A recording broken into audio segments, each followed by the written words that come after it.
Anything, anything the states need right now, I'm ready to mobilize that support of what they need. I don't think anybody can deny the impact of the climate crisis anymore. Just look around. Historic floods, historic floods, more intense droughts, extreme heat, significant wildfires have caused significant damage like we've never seen before, not only throughout the Hawaiian Islands in the United States, but in Canada and other parts of the world. We've never seen this much fire.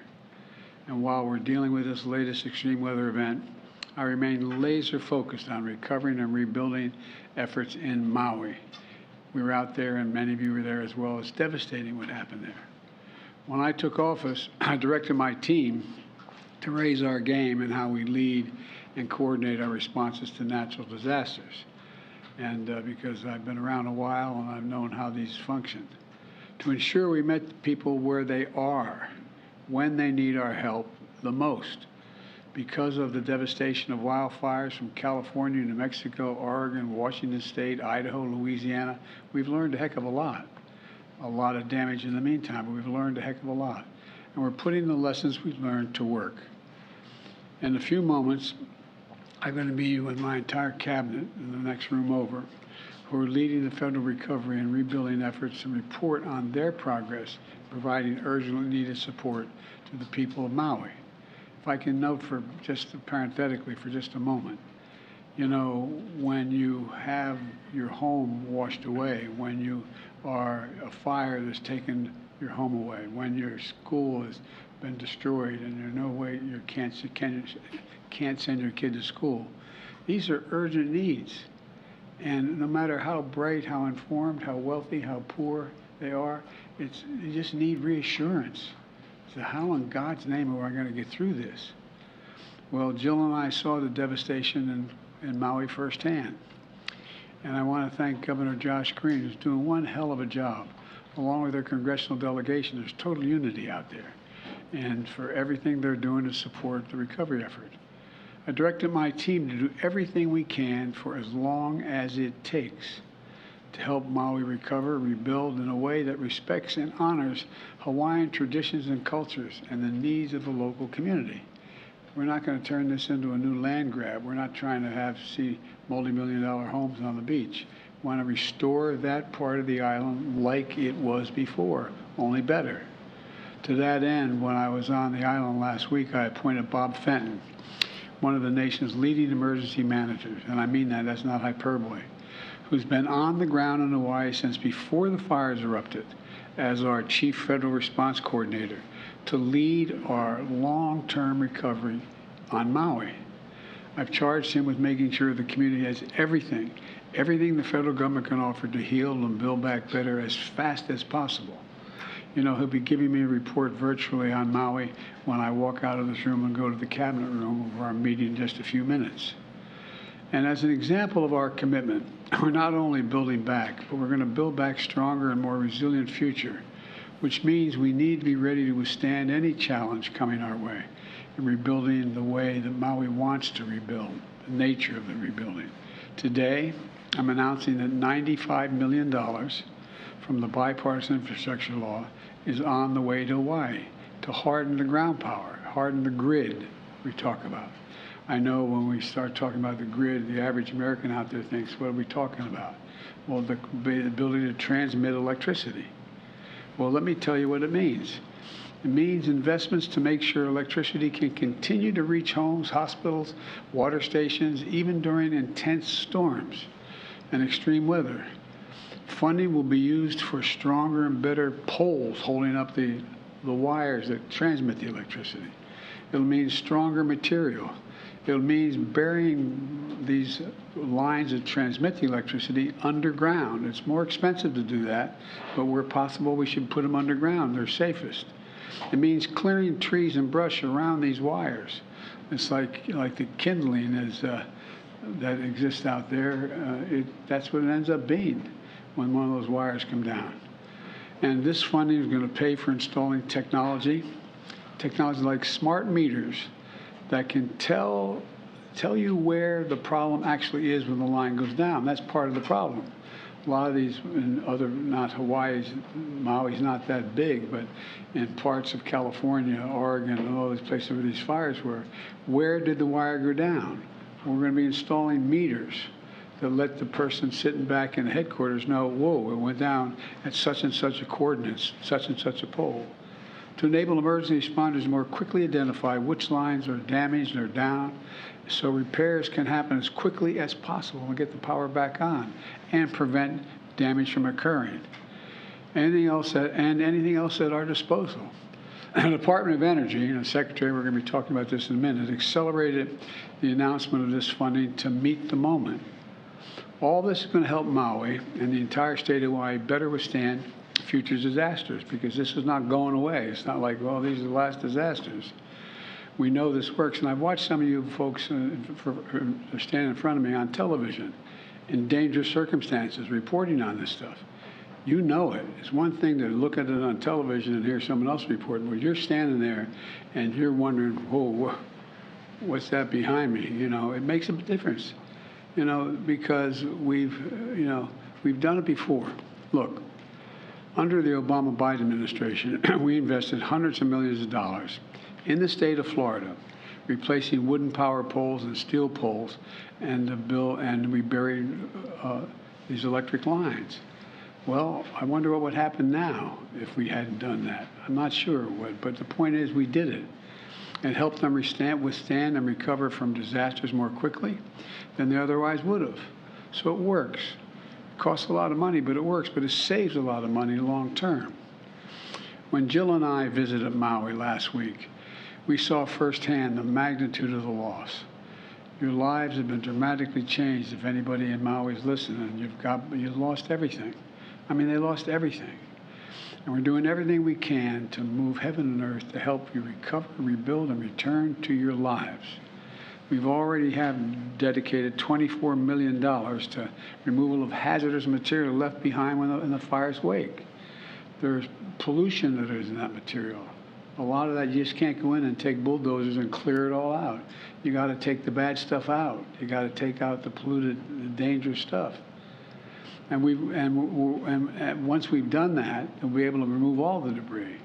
But it's going to be frustrating as the devil for people. They say, why can't I go back? Storm's over. Why can't I go back and look and see if I can find that wedding ring, or why I can find that album? Can't find that thing that I've lost in the house. It's really tough. Really, really tough.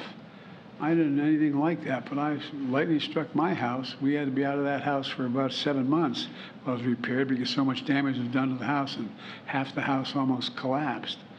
And you wonder, what's going to happen? We've already dedicated $400 million to pay for the debris removal. Once we get the toxic stuff out, to take all the removal, and the federal government's going to pay for that. The state is not paying for that. And we're going to dedicate more if necessary. But I want to be clear with the people of Maui about what to expect. The work we're doing is going to take time, in some cases a long time. We're going to do it in a way to make sure we're respectful to the wishes and the traditions of the people of Hawaii as well. The process of removing hazardous material and cleaning the environmental damage means folks can't get back in the area right away. The start of school has been disrupted. It's painful. I get it. But what can I tell you? The one thing I can tell you is that we're going to be with you every step of the way. We're not walking away. When Jill and I visited, we were struck by the absolute courage of the people there. People who lost loved ones, lost everything. People are just trying to find out whether the ones they lost. Are they gone? Are they dead? Are they missing? Or are they just not accountable? Where are they? They've lost everything. Everywhere we turned, we saw and felt the aloha spirit. Neighbors helping neighbors. I mean, I know this sounds kind of corny, but it's true. It's true.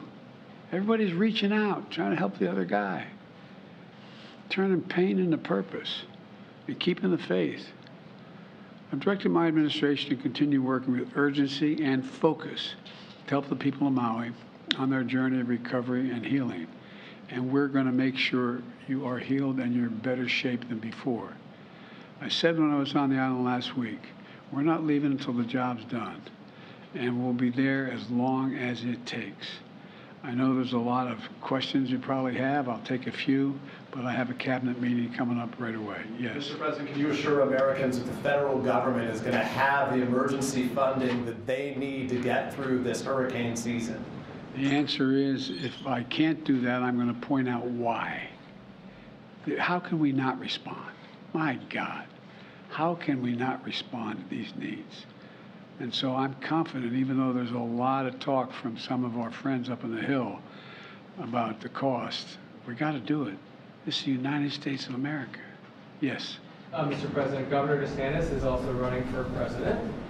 You are running for re-election. Do you sense any politics in your conversations with him about this issue? No, believe it or not, I know that sounds strange, especially how the nature of politics today.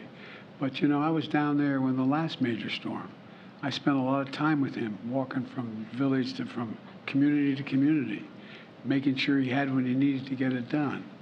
I think he trusts my judgment and my desire to help, and I trust him to be able to suggest that this is not about politics, it's about taking care of the people of the state.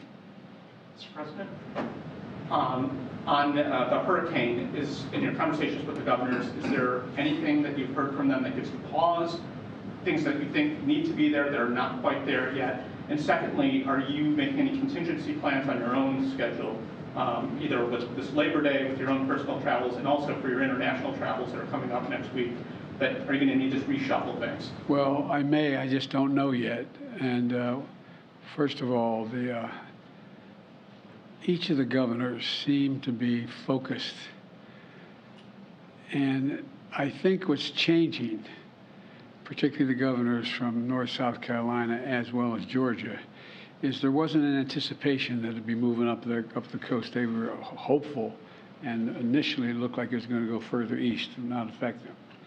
So I think they're all in the process of rapidly focusing on what may happen, what may not happen, and what I hope the people of those states listen to is the warnings when they come from a lot of it, they may not see 130-mile-an-hour winds coming through, but guess what?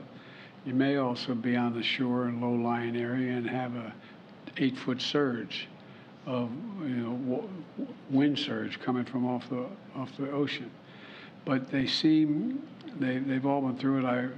The guy furthest north, Governor Cooper, is really focused on it. I mean, they all are. I don't mean to pick, but I mean, he is the least likely to have the most impact occurring on his shores. But it's a lot of low-lying country. I was joking with him. I mean, my state is, when you have anything like a hurricane in my state, in Delaware and suburban and the eastern shore of Maryland, we're 3 feet above sea level, man. You worry about what those surges do. And that's the same thing still happening in Florida, because you're talking about the high tide, low tide, adding 3 feet, and so on. So I found them all to be laser focused on what their needs were, and I asked them, but I think they're reassured that we're going to be there for whatever they need, including search and rescue off the shore of the Coast Guard and Coast Guard helicopters and the like. Mr. President. Mr. President. Mr. President, I have a question for you about, we talked a lot about power lines and having stronger poles. I was curious, some power companies have talked about potentially shutting off power when there's sort of high wind incidences for vast parts of the country. And I'm wondering if you think this is sort of an appropriate response by power companies, or if you think that they should be working to sort of harden their infrastructure more than just ending power when there's a I think both. Look, it's very expensive to secure these power lines. Both in terms of the actual structure. We look out there and you see these large towers carrying multiple wires, and the wires are like that thick, and they're carrying an awful lot of energy, and sometimes those entire towers come down. I am not expert enough to know when it's appropriate to shut down that line. And that's one of the reasons why I think having the technology to have these meters on each of these facilities tells you where the danger is. So I can picture, I'm getting beyond my expertise here, but You're talking about huge numbers of Americans suddenly not having power because Well- the company makes a determination that. well, but by the way, we also know how many huge number of Americans have died, how many huge number of Americans have, for example, more forest has been burned to the ground since I've become, in the time I've been doing this, than the entire square miles of the state of Maryland. Imagine the entire state of Maryland burning to the ground. That's how much is already burned to the ground. So I think as we try to harden the capacity to transmit energy, it's not irrational to make a judgment that you may have to, in a certain circumstance, shut off the power. I just don't know enough to know the detail of how to do that. I mean, where that decision is made. That's why we're starting off. I was talking with Sherwood Randall, who handles this for me, about the need to put these meters along these so we know where the power is going down. You may be able to shut off parts. I just don't know enough to know that. Mr. President, are you concerned at all that a potential government shutdown would impact the recovery efforts? And what is your reaction to House Republicans who say that they're launching an investigation into the federal response in Maui? Well, I welcome a federal response in Maui. I think that they should go out and talk to every elected official, from the mayors to the governors to the United States senators to the congresspersons. I welcome, and once they go out and see it, then I'm sure they'll provide the money. Thank you all very much. Any concerns about your friend Mitch McConnell's health? By the way, I just heard literally coming out, and Mitch is a friend, as you know, not a joke. We always, I know people don't believe that's the case, but we have disagreements politically, but he's a good friend, and so I'm going to try to get in touch with him later this afternoon. I don't know enough to know. Do you think he's Thank fit you. to serve and should run for the election? Are you running? I am not, sir. Okay, all right. Thank you. Thank you.